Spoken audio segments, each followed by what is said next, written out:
Whether your glass is half full or half empty, we have help. Anthony Robbins is a peak performance coach and motivational speaker who's helped millions of people get through their own personal tough times. Tony, it's good to have you here. Good morning. Thank you, Matt. Let me talk about fear right off the bat. Fear of not being able to make ends meet, provide for your family, fear you're going to lose your job or your home or a combination of the two. How do you tell people to deal with the emotion of fear? I think people have to educate themselves as to what's really happening right now. We are going through a transition. It's a season, and every generation has faced some pretty tough seasons at some stage. Some do it at a very young age, some do it at an older age. And we talk about the Great Generation. If you were born in 1910, by the time you're 20 years old, you were in a Great Depression. When you were 30, you were in World War II.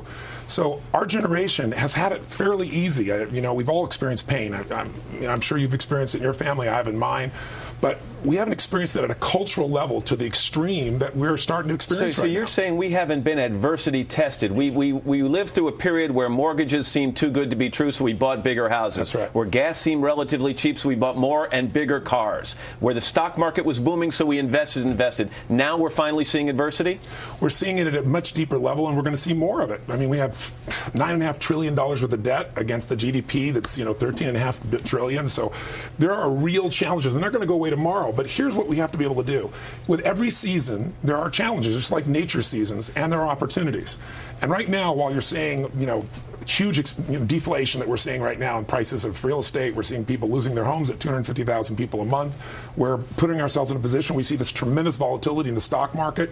But at the same time right now, commodities, oil, gold, foodstuffs are exploding. They're in a bull market. Right now, if you try to use the U.S. dollar over in Europe, you get to see, it's dropped by 40%. But if you took that same money and you're investing in Vietnam, even if you're just a little investor just getting going, your money goes a long way, and you're in an economy that is growing at a different rate. I like your concept of looking for the bright side, the opportunity, as you put it. But if the guy's calling you at night as you're sitting down to have dinner and he's trying to collect on the bills, and you're worried about losing your benefits at work, it's tough to look outside your immediate misery and see opportunity. So how do you coach people to do that? How do they get over that hump? You have to train yourself emotionally and mentally. It's like anything else. People have a habit. When 911 happened, I was together with about 2,500 people from 45 countries. It hit.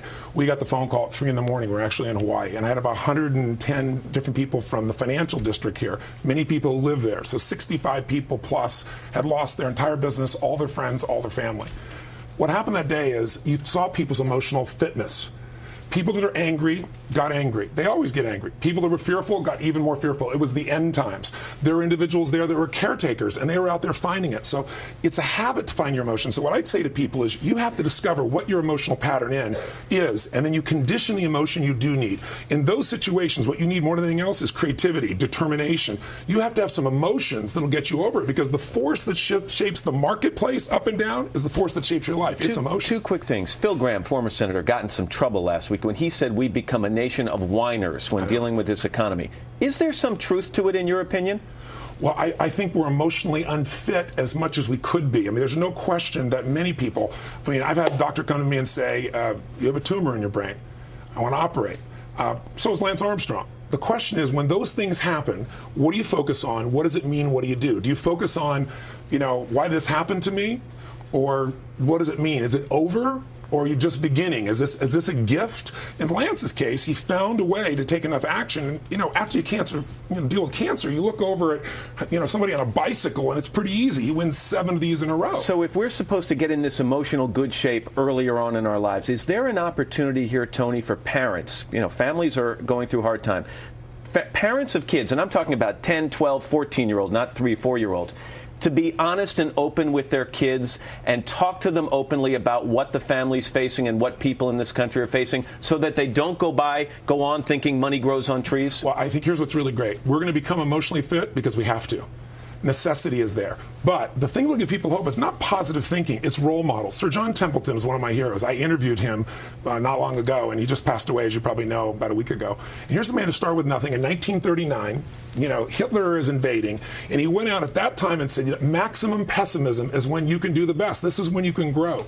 He went out and he took stocks here in the U.S. that were on the floor and got them for $1 each, borrowed $10,000, and built the basis of a multi-billion-dollar empire. Today, even though he's passed, he has this foundation that's about $1.5 billion endowment. It gives away $70 million a year, and it's all because this man, when Japan after the war went to the that's where he went. When Brazil and when South America's inflation was going crazy, that's where he went. When no one went to China, that's where he went. If you go to where maximum pessimism is, you can shift it. But with your kids, they're going to have to change. They don't have a choice. And that's what's going to make us stronger. Necessity is going to make it happen. We can step up, though, by modeling. And one last thing.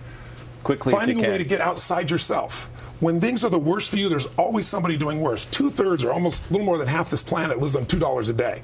We're stronger than we think we are, and we can train ourselves to be able to take advantage of the tough times. Tough for us, but there, for the grace of God, there's someone else in a worse situation. And if you help them, it changes you too. Tony Robbins. Tony, thanks. Good to have you here. For more tips from Tony, you can visit our website at todayshow.com. It's now 16 after the hour. Here's Ann.